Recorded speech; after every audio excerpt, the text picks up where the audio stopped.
This year I decided to try something a bit different. Um, on the left side, this row right here, I planted my garden the traditional way.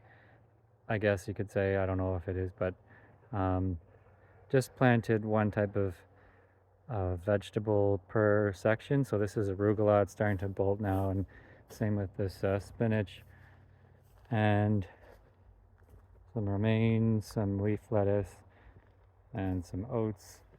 And um, then in the other rows here, I planted these beans spaced evenly throughout the rows, but everything else I just scattered randomly. So I took a handful of different kinds of seeds and mixed them together and decided to just see what happens and do kind of a companion planting type of thing, even though I didn't really think about what goes with what.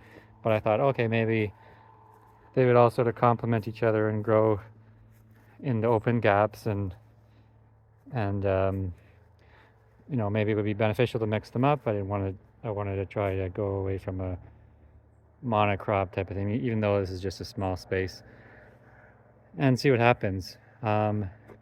So yeah, I kind of want to talk about what happened when I did that. Um,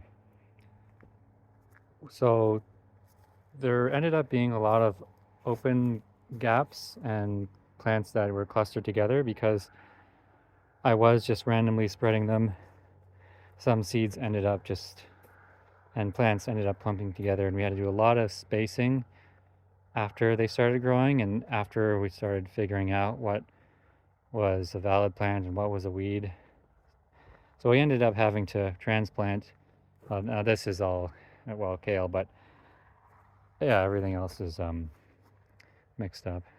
So anyways, we had to do a lot of transplanting. There was a lot of open gaps, and there was a lot of weeds as well because of the open spaces. So it was just constant weeding. Um, I don't know if there was any benefit to having different plants grow side by side. Maybe there was in some cases, but I just found a lot of trying to figure out what was a weed and what wasn't, and having to dig things up and transplant them anyways. So I think next year, what I'll do is just plant the same type of plant per section, just like people usually do. If you look at this kale patch, I hardly had to do any weeding here because everything grew uniformly together, and it just shaded the weeds out. I planted some. I grew out the seedlings a little bit, and then arranged them just once, transplanted them, and then that was it. I didn't have to worry about them anymore. And the same thing with the lettuce over here and all these. I hardly had to do much watering, much weeding because they naturally covered the soil, so I had kind of like a natural mulch and weed control. Um, and and also when it comes to harvesting, it's a lot easier because you can just exactly what section to go to just harvest what you need.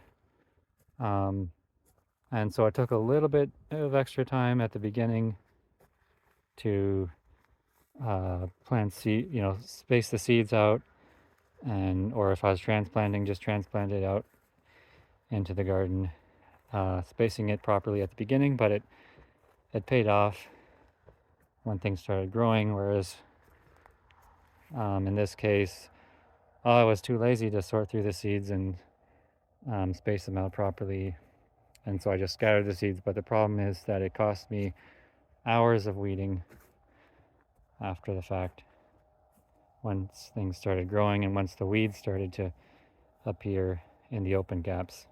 Anyways, hope that helps.